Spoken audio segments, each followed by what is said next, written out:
जैसा कि आपको मालूम है कि हमारी बोइंग स्कैंडल पर एक सीरीज़ थी और उस सीरीज़ का ये सेकंड पार्ट भी है और आखिरी भी है। तो पिछले वीडियो में हमने डिस्कस किया कि क्या किस तरह जो है ना अथॉरिटीज़ को गलत इन्फॉर्मेशन दी गई जिससे जो पायलट्स थे उनको ज़रूरी ट्रेनिंग उनकी नहीं हो सकी और जो पैसेंजर्स थे उनको जान से हाथ धोना पड़ा। तो आज की वीडियो में हम ये बात डिस्कस करेंगे कि इस कंपनी में किस तरह की कंपनी ने ज़्यादा पैसा कमाने के चक्कर में सेफ्टी को कंप्रोमाइज़ किया। तो चलिए स्टार्ट करते हैं। मैं हूँ शान हैदर। मगर जैसा कि कहते हैं कि जब आप अपने किचन में एक कीड़े को यानी इंसेक्ट को ढूंढते हैं तो यूजुअली वो एक नहीं होता।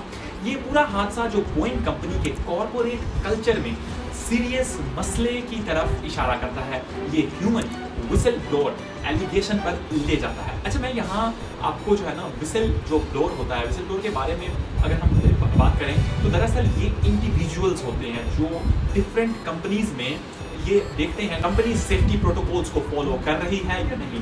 पहला जो विसल ब्लोअर की बात अगर करें तो वो एडवर्ड पियर्सन था। पियर्सन एक वेल डेकोरेटेड पायलट और यूएस नेवी का कैप्टन था। उसने अपने सुपीरियर जो ऑफिसर था उसको अपनी जो कंप्लेन थी उसके नोटिस में लाई, मगर उसकी वार्निंग्स को नज़रअंदाज किया गया, इग्नोर किया गया। उसने दावा किया कि कंपनी के प्रोडक्शन फॉल्ट में है, लेकिन बोइंग ने दावा किया कि ये पियर्सन के इल्जामात हैं, हादसे से सीधा इसका कोई ताल्लुक नहीं है। जनवरी 5, 2024 को अलास्का की जो एयरलाइन की तरफ से ऑपरेट किया गया बोइंग 737 मैक्स ने टेक ऑफ के कुछ ही मिनट्स के बाद एक सीरियस स्ट्रक्चरल जो फेलियर था उसको सामना करना पड़ा। एक डोर प्लग जहाज के एक साइड से गिर गया। जहाज नया था, सिर्फ 2 मंथ्स पहले ही अलास्का की एयरलाइन को दिया गया था। शुक्र यह है कि वहां पे कोई भी डोर की अगली सीट में नहीं था। एक टीनेज लड़का जो दूसरी सीट पर था उसकी जो टी शर्ट है वो झटके की वजह से उतर गई। उसकी जो मदर थी वो साथ उसके बगल में बैठी हुई थी और उसने उसे बचा लिया। अगर कोई डोर की अगली सीट पर होता तो शायद वो नीचे गिर जाता। नेशनल ट्रांसपोर्टेशन सेफ्टी जो बोर्ड की एक इन्वेस्टिगेशन ने पाया कि डोर प्लग को सिक्योर करने के लिए 4 बोल्ट्स या तो नहीं लगाए गए थे या सही तरीके से नहीं लगे थे। ये हादसे की रूट कॉज थी डोर प्लग है बोइंग की एक सप्लायर सीक्रेट एओएस सिस्टम ने बनाया था जो ऊंचा कांसा में बेस्ड है। फ्यूसलेज का एक जहाज के में एक बॉडी होती है जिसमें क्रू पैसेंजर सब बैठते हैं। अब सीक्रेट जब फ्यूसलेज बनाती है तो वो बोइंग की फैक्ट्री में रेंटोन वॉशिंगटन में फाइनल असेंबली के लिए भेजा जाता है। अब जो सीक्रेट एओएस सिस्टम है पहले बोइंग के मालिक थे, लेकिन 2010 में इन्होंने इसी स्पिन ऑफ कर दिया। बोइंग को यकीन था कि ये डाइवर्सिटी, मैनेजमेंट एफिशिएंसी और हायर स्टॉक मार्केट वैल्यूएशन लेगा।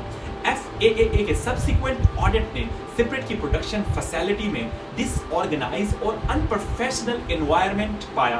बहुत से केसेस में जो सीक्रेट की जो मशीन्स ने इम्प्रोवाइज टूल के इस्तेमाल किया, जैसा कि होटल की कार्ड्स, डोर सील को चेक करने के लिए और डॉन डिश सोप लुब्रिकेंट के तौर पर सेपरेट की मशीन्स को वॉयज और अनक्लियर इंस्ट्रक्शंस दी गई थी उनके मैकेनिक्स को।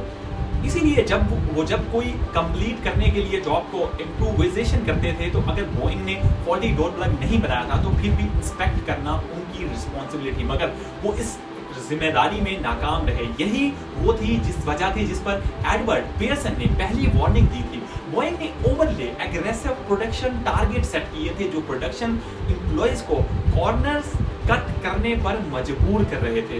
हादसे के बाद बोइंग के सीईओ डेव कैल्होन ने एक कंपनी वाइड एड्रेस दिया जिसमें उन्होंने NTSB की जो इन्वेस्टिगेशन को पूरी तरह से कॉपरेशन की बात की, मगर NTSB की चेयरपर्सन का कहना है कि बोइंग इस अपने प्रॉमिस पर अमल नहीं कर रहा है। उसने कांग्रेस के सामने मार्च में टेस्टिफाई किया और कहा कि बोइंग ने उन्होंने डोर प्लग की ओपनिंग, क्लोजिंग और रिमूवल के बारे में जो डॉक्यूमेंट्स और इंफॉर्मेशन मांगी गई थी उन्होंने वो अभी तक नहीं प्रोवाइड की। बोइंग के सीईओ के जो क्रोकोडाइल टेयर्स के बावजूद लगता है कि बोइंग अथॉरिटीज के साथ पूरी तरह कोऑपरेट करने में नाकाम है।